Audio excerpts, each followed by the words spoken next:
મેમકા ગામના નિવાસી રામજી શેઠના માતા પાનબાઈ પરમ એકાંતિક ભક્ત હતા. પણ જ્યારે તેઓ સ્વામિનારાયણ ભગવાનના નવા આશ્રિત થયા એ સમયની વાત છે, જ્યારે પૂર્ણ પુરુષોત્તમ શ્રી સહજાનંદ સ્વામી શિયાણી ગામે પધાર્યા હતા. પાનબાઈના હૈયામાં મહારાજના દર્શનની તાલાવેલી જાગી. શિયાણી જતા રસ્તામાં પાનબાઈના મનમાં એક અદ્ભુત સંકલ્પ જાગ્યો. તેમણે મનોમન પ્રાર્થના કરી, હે મહારાજ, તમે અત્યારે મનુષ્ય દેહ ધરીને પૃથ્વી પર બિરાજમાન છો, પણ તમારા દિવ્ય અક્ષરધામમાં તો તમે અનંત તેજોમય અને ચતુર્ભુજ મૂર્તિ છો. હે કૃપાનિધાન, જો તમે ખરેખર ભગવાન હો તો મને તમારી એ ધામની ચતુર્ભુજ મૂર્તિના દર્શન કરાવો. આવો નિશ્ચય કરીને પાનબાઈ શિયાણી પહોંચ્યા. ત્યાં મેઘા પટેલના ફળિયામાં મહારાજ બિરાજમાન હતા. ગાડા ઉપર ઢોલિયો ઢળાવ્યો હતો અને મહારાજ તેના પર શોભી રહ્યા હતા. મહારાજે તે સમયે એકદમ સાદા શ્વેત વસ્ત્રો ધારણ કર્યા હતા. ધોળો સુરવાળ, ધોળું અંગરખું અને માથે સુંદર ધોળી પાઘ. પાનબાઈ આ મનોહર મૂર્તિને નિહાળી રહ્યા હતા. જોત જોતામાં પાનબાઈની નજર સમક્ષ દ્રશ્ય બદલાવા લાગ્યું. એ જ ઢોલિયા પર બેઠેલા મહારાજ હવે અત્યંત તેજસ્વી દેખાવા લાગ્યા. મહારાજની અવસ્થા માત્ર 16 વર્ષની કિશોર મૂર્તિ જેવી થઈ ગઈ.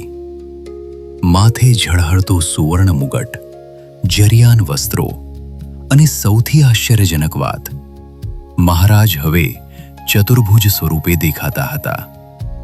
તેમના 4 હાથમાં શંખ, ચક્ર, ગદા અને પદ્મ શોભી રહ્યા હતા. આખું ફળિયું મહારાજના દિવ્ય પ્રકાશથી ઝળહળી ઉઠ્યું. પાનબાઈ તો સ્તબ્ધ થઈ ગયા. તેમને મહાવિસ્મય થયું કે હમણાં તો મહારાજ ધોળા વસ્ત્રોમાં હતા. તેઓ અહીંથી ક્યાંય ગયા નથી. તો આ બીજી તેજોમય મૂર્તિ ક્યાંથી આવી? હજુ પાનબાઈ આ દિવ્યતાનો વિચાર કરે છે, ત્યાં જ ફરી મહારાજ પાછા હતા તેવા જ સાદા શ્વેત વસ્ત્રોમાં દેખાયા. પાનબાઈ સમજી ગયા કે મારા અંતરના સંકલ્પને મહારાજે જાણી લીધો છે. તેમણે દોડીને મહારાજના ચરણોમાં માથું મૂક્યું. ત્યારે કરુણાનિધાન મહારાજે હસીને પૂછ્યું, પાનબાઈ, હવે તમારું ધાર્યું થયું ને? જેવું જોવું હતું તેવું જોયું ને? એમ કહી મહારાજે પાનબાઈના માથે હેતથી હાથ મૂક્યો. ભગવાન માત્ર ભક્તોના સંકલ્પ જ પૂરા નથી કરતા, પણ તેમના સંકટ સમયે રક્ષણ પણ કરે છે. મેમકાના આ રામજી શેઠના ઘરે એક વખત મોટી આફત આવી. તેમણે પોતાના ઘરમાં અંદાજે 2000 રૂપિયાનું રૂ ભરી રાખ્યું હતું. અચાનક એ ઘરમાં આગ લાગી. જોત જોતામાં આગે વિકરાળ સ્વરૂપ ધારણ કર્યું. આખું ગામ દોડી આવ્યું, પણ આગ એટલી ભયાનક હતી કે કોઈથી તે ઓલવી શકાતી નહોતી.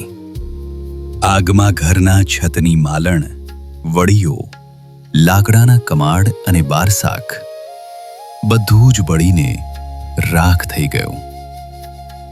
ઉપરથી જોતા એવું લાગતું હતું કે અંદર રાખેલું બધું જ રૂ પણ બળીને રાખના ઢગલામાં ફેરવાઈ ગયું છે. જ્યારે આગ શાંત થઈ ત્યારે રામજી શેઠ અને લોકો તપાસ કરવા અંદર ગયા. ઉપરથી જોતા રાખનો ઢગલો હતો, પણ જેવો ઉપરનો એકાદ તસુ જેટલો ભાગ હટાવ્યો ત્યાં તો સૌની આંખો ફાટી ગઈ. અંદર રહેલું લગભગ બધું જ રૂ એકદમ સુરક્ષિત હતું. નવાઈની વાત તો એ હતી કે રૂ ન તો આગથી બળ્યું હતું, ન તો તેને ઓલવવા નાખેલા પાણીથી પલળ્યું હતું. જ્યારે રૂને બહાર કાઢીને તોડવામાં આવ્યું ત્યારે માત્ર 3 મણ રૂ બળ્યું હતું. બાકીનું બધું જ અકબંધ હતું. આશ્ચર્ય તો એ વાતનું હતું કે રૂની નીચે રહેલા લાકડાના ટેકા અને દિવાલમાં ખોડેલી લાકડાની ખેટીઓ રૂમાં દબાયેલી હતી તે બળીને રાખ થઈ ગઈ હતી. છતાં તેની ઉપર રહેલું રૂ જરા પણ બળ્યું નહોતું. ગામના લોકો અને રામજી શેઠ સમજી ગયા કે આ મનુષ્યનું કામ નથી, આ તો સાક્ષાત શ્રીજી મહારાજે અદૃશ્ય રીતે હાજર રહીને પોતાના ભક્તનું સર્વસ્વ બચાવી લીધું છે. આમ શ્રીહરિએ પોતાના પરમ ભક્ત રામજી શેઠની સંપત્તિનું રક્ષણ કરીને પોતાની ભક્તવત્સલતાનો પરિચય આપ્યો.